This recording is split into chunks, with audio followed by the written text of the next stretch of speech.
Hello friends, welcome to channel. இன்றைக்கி நம்ம என்ன பார்க்க போகிறோம் அப்படின்னா, ஒரு யூஸ்ஃபுல்லான இன்ஃபர்மேஷன் தான் பார்க்க போகிறோம். ஸோ இப்போ ஈரான் யூஎஸ்ஏலாம் போர் பதற்றம் காரணமாக நமக்கு ஃபாசில் ஃபியூயல்ஸ், அதாவது குரூட் ஆயில் வர்றதுக்குண்டான பாசிபிலிட்டிஸ் ரொம்ப குறைஞ்சிருக்கு. அதனால் நம்ம ஆல்டர்னேட்டிவான ஒரு ஃபியூயலை கண்டுபிடிக்கக்கூடிய ஒரு ஒரு சுச்சுவேஷனில் இருக்கும். ஸோ அதனால தான் இப்போ எத்தனால் ஃபியூயல்ஸ் கொண்டு வந்திருக்காங்க. அதாவது 20% E20 அப்படின்னு சொல்கிறாங்க. அதாவது 20% பெட்ரோலியம் ப்ராடக்டை எத்தனால் கலக்கிறாங்க.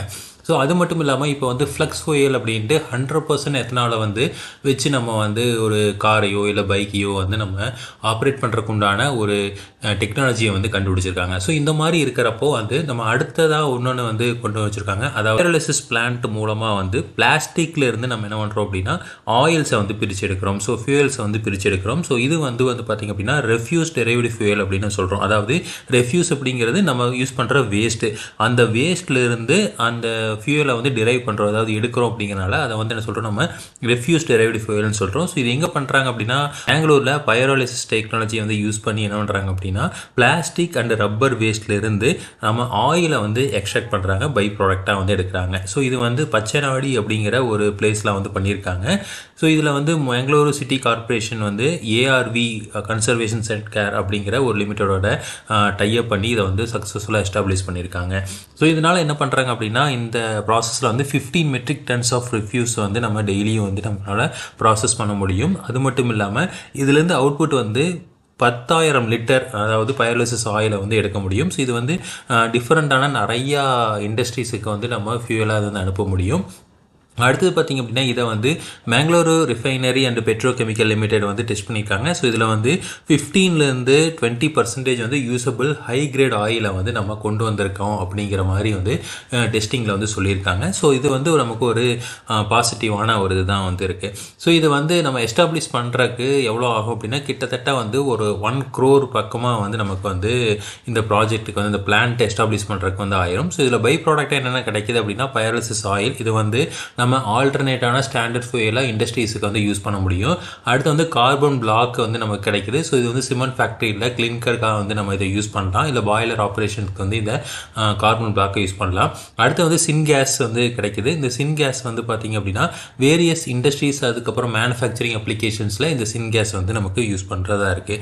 ஸோ இது பார்த்திங்க அப்படின்னா ரொம்ப யூஸ்ஃபுல்லான ஒரு ப்ராசஸ். ஸோ பைரோலிசிஸ் அப்படிங்கிறது என்னென்னா ஒரு தெர்மோகெமிக்கல் ப்ராசஸ். இதை என்ன பண்ணுறோம், ஹீட்டை அதிகமாக ஜென்ரேட் பண்ணுறோம். அதாவது 300 டிகிரி செல்சியஸ்லேருந்து 900 டிகிரி செல்சியஸ் வரைக்கும் என்ன பண்ணுறோம் அப்படின்னா ஹீட் ஜென்ரேட் பண்ணுறோம். But options of oxygen.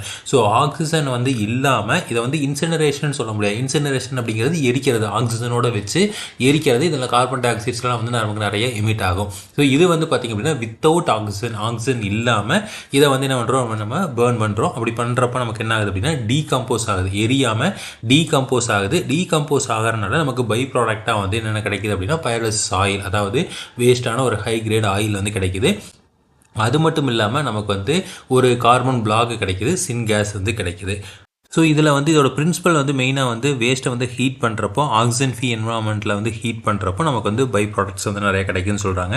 இதில் என்னென்ன ப்ராடக்ட் கிடைக்குது அப்படின்னா, ஹைட்ரஜன். ஸோ ஹைட்ரஜன் நமக்கு ரொம்ப முக்கியமான ஃபியூயல். அடுத்தது ஃப்யூச்சரில் ஹைட்ரஜன் வரப்போக இருக்குது அப்படின்னு சொல்லியிருக்காங்க. அடுத்தது பார்த்திங்க அப்படின்னா, கார்பன் மோனாக்சைடு நமக்கு கிடைக்குது, மீத்தேன் கிடைக்குது. ஸோ இதெல்லாமே பார்த்திங்க அப்படின்னா நமக்கு பை ப்ராடக்ட். அடுத்து பைரோலிசிஸ் ஆயிலில் பார்த்திங்க அப்படின்னா லிக்விட் ஃபியூயலாக கிடைக்குது. இதை நீங்கள் பாய்லர்லேயோ ஒரு இண்டஸ்ட்ரீஸ் எல்லாம் யூஸ் பண்ணலாம்.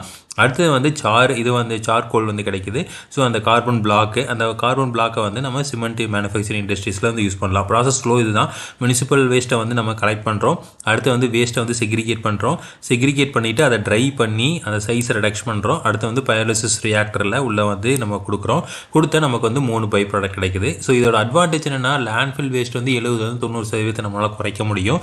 அடுத்தது பார்த்திங்க அப்படின்னா, இந்த டைரக்ட் இன்சினரேஷனால் வர்ற ப்ராப்ளம்ஸ் எல்லாத்தையும் நம்மளால் கூட கம்மி பண்ண முடியும் அப்படின்னு சொல்கிறாங்க. அதுக்கப்புறம் பார்த்திங்க அப்படின்னா, இது வேல்யூபிளான ஒரு ப்ராடக்டை ஒரு ஃபியூயலை நம்மளால் எடுத்துக்க முடியும். ஏன்னா கண்ட்ரியில் நம்ம எல்லாமே இம்போர்ட் தான் பண்ணிகிட்ருக்கோம். ஸோ வெளிநாடுகளிலேருந்து எல்லாத்தையும் வாங்கிட்டு இருக்கோம். ஸோ அதை ரெடியூஸ் பண்ணுறதுக்கு இது யூஸ்ஃபுல்லாக இருக்கும்.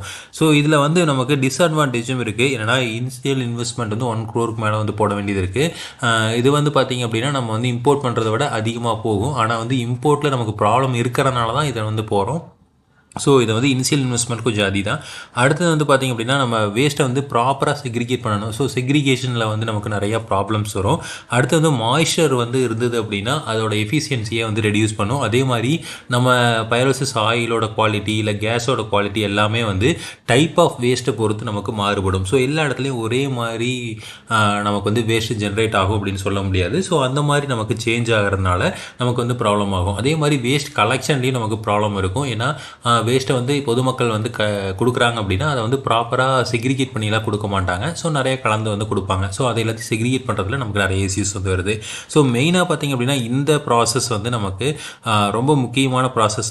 ஸோ மெயினாக இந்த ப்ராசஸ் வந்து ரொம்ப முக்கியமான ஒன்று. ஏன்னா வந்து இப்போ வந்து ஃபியூயலோட பிரச்சனைகள் வந்து அதிகமாகிட்டு வருது. அப்படிங்கிறனால நம்ம வந்து ஈவிக்கு போகிறோம். ஸோ ஈவிலேயும் வந்து நமக்கு நிறையா ப்ராப்ளம் வருது. ஏன்னா பேட்டரி டிஸ்போஸ் பண்ணுறதுலேயே நமக்கு பிரச்சனை வருது அப்படிங்கிறதுனாலையும், அடுத்தது பேட்டரிக்கு வந்து ரீசேல் வேல்யூ, அதாவது ஈவிக்கு வந்து ரீசேல் வேல்யூ கிடையாது. யாரும் திரும்ப பழைய வண்டியை வாங்க மாட்டாங்க. அப்போ வந்து டோட்டலாக அந்த வண்டியவே வந்து ரீப்ளேஸ் பண்ண தான் பார்ப்பாங்க. அப்போ அந்த ரீப்ளேஸ் பண்ணுறப்போ அந்த வண்டி ஸ்க்ராப்பில் வந்து போடுறீங்க அப்படின்னா அதை வந்து நம்ம யூஸ் பண்ணுறதுக்கு ரொம்ப சிரமமாக இருக்குது. ஸோ இதெல்லாமே இருக்கிறதுனால இந்த மாதிரி ஃபியூயல் டெக்னாலஜிஸ் யூஸ் பண்ணுறது வந்து ரொம்ப யூஸ்ஃபுல்லாக இருக்கும். ஸோ இதே இன்ஃபர்மேஷன் உங்களுக்கு தொடர்ந்து வேணும் அப்படின்னு நீங்கள் சேனல் சப்ஸ்கிரைப் பண்ணுங்கள். தேங்க்யூ.